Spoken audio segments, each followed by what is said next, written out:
Hello, I don't even know how to do videos anymore. I'm under my blanket. Last video I posted in July or something. So hi, I'm Charlie.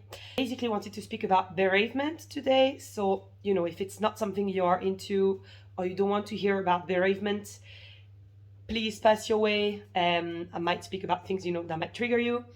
And well, if you want to stay on the video, then let's get to it. As I say, I'm under my blanket, so feel free to be under your blanket, take a pillow, whatever, just make yourself at home. I'm sorry if I'm looking at myself in the screen. I'm not used to film like that, and it's really weird. It's really, really weird. Anyway, I wanted to speak about bereavement because, as you know, my YouTube channel is basically my online diary, and if people are watching it, then good. If people are not watching it, then good. Obviously I'm going to speak about my own experience. I'm really open-minded about everything around bereavement, around death, because I think there is too many taboo around it. So let's break the taboo, let's speak about it frankly, and once again, I don't have the solution for anything. It's just my own way of doing it. And if you have any advice or anything you would like to write down in the comments, please do and share with other people. Maybe there's going to be 3 people looking at the video, my mom, me, and my poor boyfriend. I'm going to have to force to watch the video. But at least, we can support each other. Or you can reach me on my Instagram, call-me-charly, and I'll be happy to have a chat about it with you. Fuck taboo, you know what I mean? Where to start? I didn't write it like usually I write my videos and I write what I want to talk about. But this time I was just thinking, let's just go bold and let's just open my heart and let's just see what get out. I just wanted to say, people, that everything you're feeling is normal.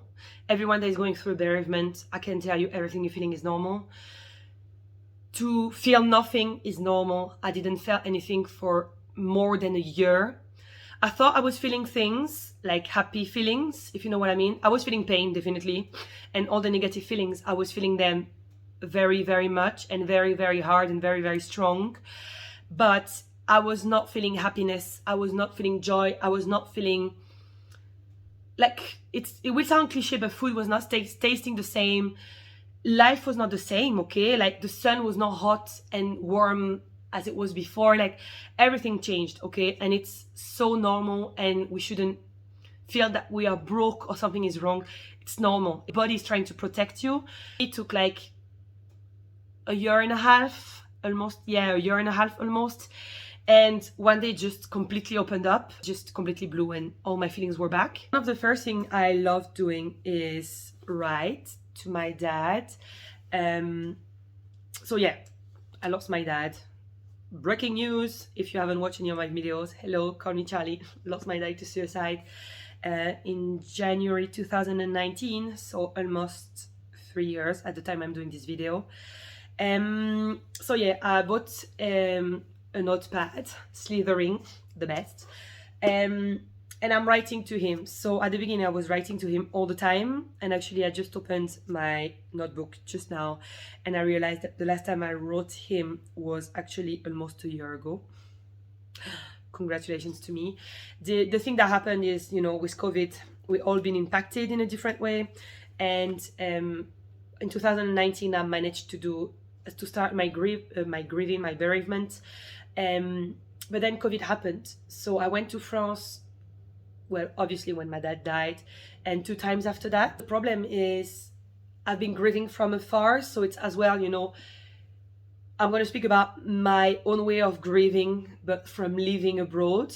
And I'm not living in the same town or the same country as my family, so it's going to be really different from, I guess, other people where they live directly there. So maybe, my routine is because I'm only going to France not really frequently, if you know what I mean. So that's why I'm doing it maybe in a different way. But yeah, writing to my dad is one of the best things ever. It really helped me at the beginning. At least in 2019, I was always writing in it. I'm keeping some poems that we did read at his burial. I kept, of course, the letter my brother wrote him, and the letter I did write to him, and that is in his coffin.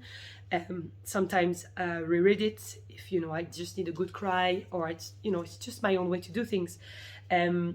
But yeah, I like crying, and it always helps me in a positive way to, you know, just let it out. So I recommend the writing. Obviously not everyone is like that. You can do, you know, videos, you can do voice notes, you can, if the phone is still active, you can still call and, you know, leave voicemails. Maybe you know the person is never going to listen to it, but anything that can help you really is always a good solution. Obviously I don't encourage drinking your sorrow into alcohol or taking any drugs or anything like that, because it's actually making things so much worse. It's just going to amplify your sadness and bring you in very dark space and dark thoughts you really don't want to have, especially if you're fragile at that time. So I do recommend the writing. What I love doing as well when I go to France is I go visit my dad with my family, and when I have time, I go alone by myself, and I just take like 30 minutes, 1 hour, sit on the grave. So in France, it's, you know, it's like a beautiful marble rock and stuff like that, so you can sit on it. It's nothing like, it's not like inside the ground, it's not like inside the earth, the mud and stuff. It's different from the UK, for example. And so I just sit there and I bring my notepad and I write my dad some things if I feel like it. For example, in 2020, Lady Gaga released an album, and my dad and I'm still a big fan of Lady Gaga, and he was. And I just sat on his grave and I made him listen to the entire album. And I was sitting there and I was singing, I was crying, I was speaking with him like he was still there. And some people might think I was crazy, and I really don't care, like absolutely don't care. It was brilliant. I felt so much better after that. You know, it was just like I was with him and he was with me. Okay, this is where his body is, like physical body is, and his soul and his who is will always be with me in my heart, in my soul, in every step I take, and he's gonna always be around me. But I personally think helping me as well, you know, to see his name written in gold and the date of the year of his death written down on the grave, it really helps as well to, you know, bring you back to reality, especially when you live abroad. This is what I'm saying, like when you live abroad, when I go back to France, this is when I do a second part of the grief, because in here in Edinburgh, even if he came visit, I don't have enough memory with him, so I live far from the grieving. But as soon as I go back to France to my family, well, they are my family. This is where I grew up. This is where, you know, where I grew up, in the house I grew up, where my mom lives and stuff like that. So it always brings you back to memories. It's okay to cry. It's okay to overeat. It's okay to overthink. It's okay to listen to sad songs for hours. It's okay to watch sad movies. But it's okay as well to not be sad. Some people are just not going to be sad. Some people are just going to be relieved. Everything about grief is an imperfect science. There is no right way to do it. It's only the way that makes you feel good. When I feel sad, I like to maybe just take a nice bath, listen to sad songs, watch a sad movie, or watch a movie that my dad and I loved watching together. I like getting tattoos. It's my way of healing as well. And everyone is grieving in a different way. And I just want to remind every human being, everything is okay, okay? And something I can suggest doing, so because I lost my dad to suicide, you know, I joined a group that is called SOS. It's in Edinburgh. For now, we're doing it on Zoom. Obviously, COVID, you know. But it's personally, I know some people, it's not helping them. They want to forget about it. They want to move on. But I personally, I love it. It's just so good to feel surrounded by people that understand what you're going through. I don't know, it's just beautiful to watch. It's just like human beings that suffer, that do things together, and they're just trying to, you know, make sense to what's happening, and we're just supporting each other, and it's just beautiful. And if it's something you might be interested, I really support you in having a look if there is a group around you. I'm sure there is a group for you if it's something you think might be good for you and help you heal.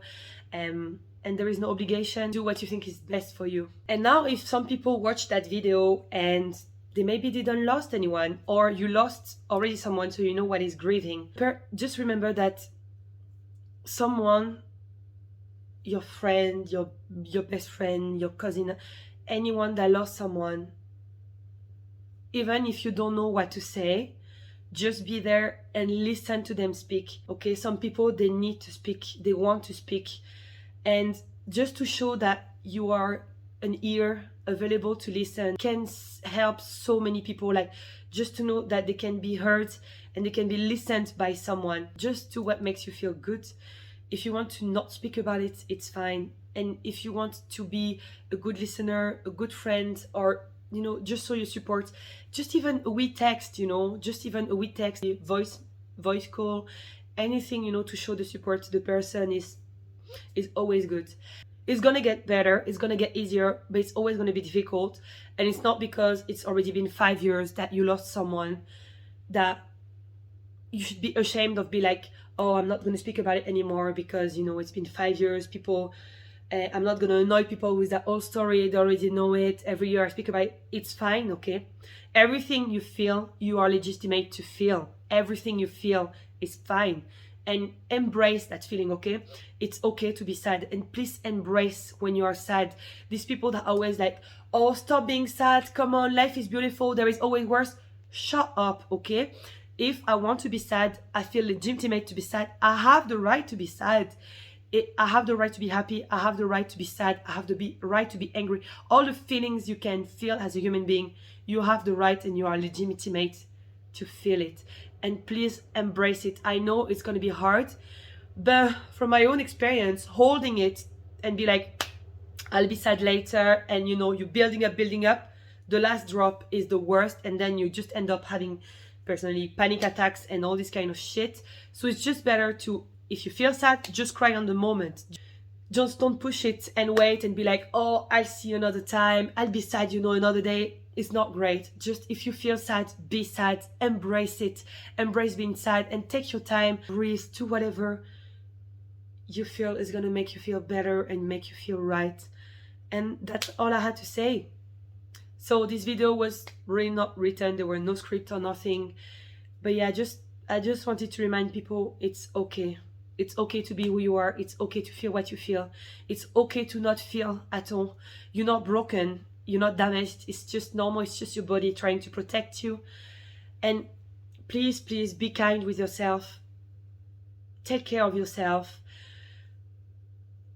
I'm saying that, but I got in the self-destruction mode as well. We all did, I think. It's one of the steps of grief. And just embrace who you are. Just be there for the people that need to be surrounded, and just surround yourself by amazing people. And I promise it's going to be better. I promise it's going to be fine. And I send you all my love if you're going through bereavement, because trust me, after almost now 3 years, I'm still working on it, and it's still really hard, and sometimes there's still no word, and sometimes there's still a lot of tears. Life is not giving you a challenge that you can't overcome, and it's just going to make you feel, I know it sounds stupid, but it's just going to make you feel so much stronger. You're going to discover so much about yourself. And in death, there is actually a beauty about life. Like, I realized that life is too short for things, and I took random decisions that I would have maybe never do before, and you should live it. I know it sounds so cliche, but you should live it just like on the moment. You want to do that, just do it now. You don't know what tomorrow is made of. And just embrace who you are. Just embrace time. Embrace your life. If nobody is saying it enough to you, I love you. You're strong. You're beautiful. And you can fucking do it, because you are a survivor and you are a warrior. I'm proud of you. Take care of yourself. And obviously it's the me after cutting the camera. I just realized that I haven't said something, but like, I am surrounded by amazing human beings, friends, family, unicorns, like really anyone. And I just wanted to thank them so much for being there for me. But I have a lot of people to talk about it with. I have my support group, and I'm really feeling grateful for that. So for whoever is going to see that video, and I love you. Thank you for being you. Thank you for being in my life. Thank you for everything.